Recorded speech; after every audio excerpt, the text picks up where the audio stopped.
Hey guys, well I thought it was high time I did a bit of an aquaponics update, so we'll get into it. It's now mid-October and the weather's just starting to warm up. I think we've got a couple of days in the 30s, so some fine weather finally on the way. So what we'll do is we'll start up the other aquaponics up near the house, the one that will be shifted to here but hasn't quite got there yet, and then we'll move on and I'll show you the other one behind me. Alrighty, so this is the original system up near the house. Nothing has been planted in here since winter, and I've stopped adding all the additives like iron additives and sea salt and that in preparation for the move. I'm still keeping the salt up in the system for the fish, and obviously the water levels and the pH, but that's about it. So pretty much this has become bee fodder. The bees are everywhere today. I don't know if you can see them on there. This is coriander, so it was a nice plant that grew here, and it's sort of half of it fell this way and half went this way. So you can see it's forming some seeds here. I might try hold off and keep this for some coriander seeds. I'll see how that goes. This is carrot. This is a carrot seed going to seed, and this is some golden beetroot. And this one here is a golden beetroot that's also going to seed. These are all self-sown tomatoes, and there is a few, well, there's plenty of flowers, but there's a few just starting to develop at the back here. But yeah, I don't really want to go purposely planting anything in these beds, because I may have to rip it all out once I get the IBCs for down the other end. There is also, what's this one, Swiss chard. This is a yellow Swiss chard. And then these might be going down in the other system. I just put them here. It's pretty warm today, so that's why they're looking a little bit limp. And the pawpaw, I don't know what to do with that yet. It's going to be a fun job digging that out. But yeah, pretty surprising it's filled out the bed considering I haven't planted anything for ages. As far as the fish go, I know they're not going to play ball if I put the camera in. It's just going to look like an empty tank. They are quite large now. I will have to try and get a shot of these guys one day. The water in this system is 10 times clearer than the water down the other end. That's because I'm not putting the sea salt in, or the seaweed tonic, or the iron additives. So that's why the water's a lot clearer, you'll see, compared to the other one down the other end. Anyway, we'll head down the back there and we'll check out the other system. This is a spare bed, by the way, that will be tacked onto this system when it's moved. Alrighty, so down this end, as you can see, yeah, it's kind of stalled a bit, the moving of the aquaponics. Pretty much the person that I was getting the IBCs that I got all these other ones off, yeah, is no longer on Facebook anymore, so I've got to find a new person to get some IBCs at the right price, and of course they've got to be food grade quality. So once I find them, then progress will continue. But as you can see, I've got it's mirrored to the other, it's going to be mirrored to the other one over here. So I've already dug the hole here, ready for the sump to match up. I've laid out the blocks, so that will match up with that.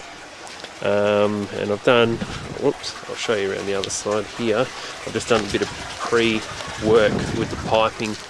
I just glued up a few of these ready just to save me a bit of time. I've got all my bits and pieces in here ready. It's just yeah, just a case of waiting for the IBCs. So there's an amazing perfume in the strawberries at the moment. We've had heaps of strawberries. The kids are putting them in their lunches every day. Unfortunately, I think it's coming to the end now though, because it's going to be warm today and warm tomorrow, but I don't really want to put the big cover over yet. That's this one here.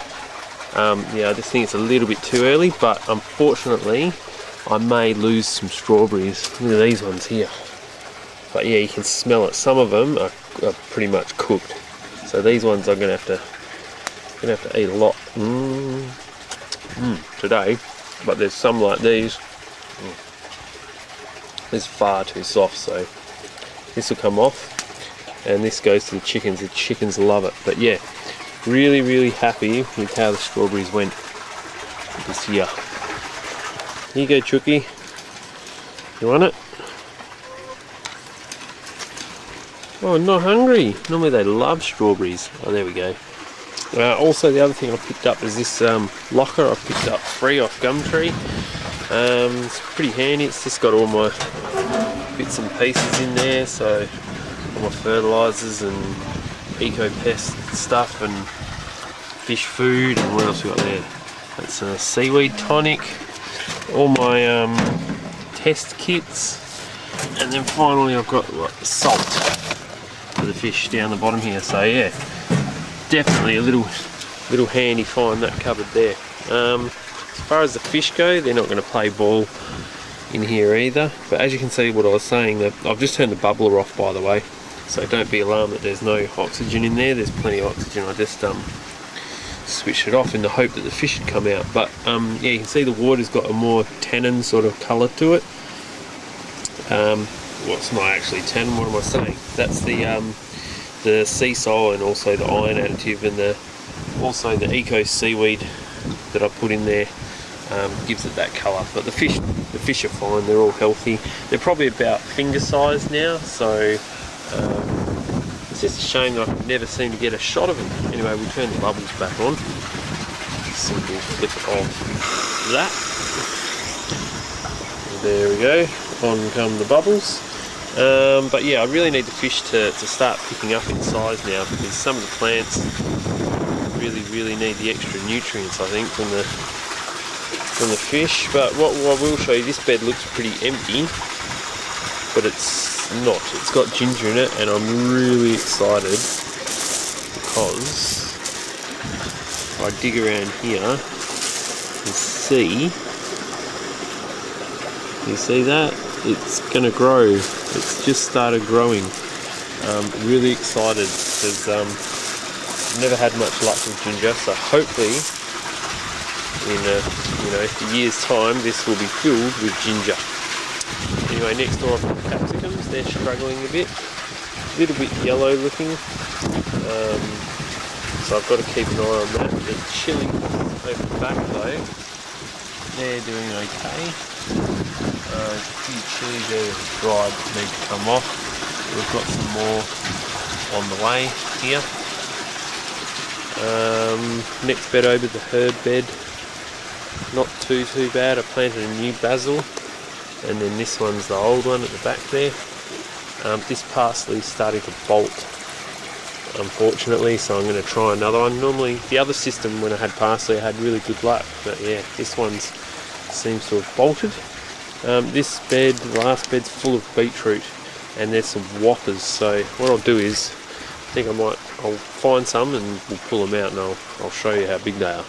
Alright, so we'll start off with this cluster here, I think. Wow. That's beautiful. Look at that. There's one. Put that one there.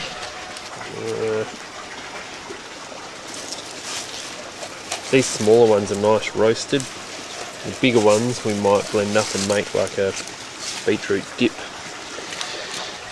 2, 3. Oh, that's a big one.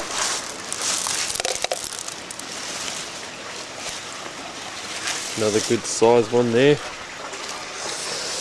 Anyway, I'll pull out some more and I'll be back in a sec.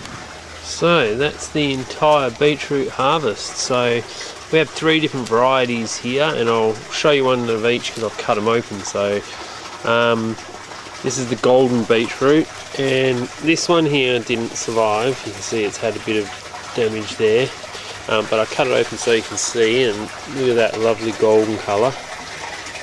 So that's the golden beet. This one was called bull's blood, something blood. My memory fails me. That has really dark red leaves, and then this is the inside of that one. Lovely deep red colour. And then the last one, I know the name of this one. This one is Chioggia, and you get these lovely rings. But of course, any of these, if you mix them together and boil them, then obviously the colours will bleed into each other. So it's a good thing to try and separate them, or if you're going to use them somehow sliced, this is the one that looks really decorative. but there were some real big ones. This one here, this one's huge. So really happy with that one. And also I thought I'd show you that you can plant them just in clumps like this one here, and they will grow quite happily, but you'll find that you'll definitely get a smaller beetroot. And the only ones that didn't grow was just around here. There's just a handful of them, not even, there's like what, 1, 2, 3, and I'd say mainly that's because they would have been overcrowded in those bunches. So yeah, really happy with the beetroot. I'll quickly cut these up and clean them up, and show you one last picture at the end with them all together cleaned up. Well, there we go, a bowl full of beets, including this real whopper. Huge. Not sure weight wise, I didn't get the scale out, but at a guess I'd say it'd be around 4 kilo, 4.5, maybe a bit more.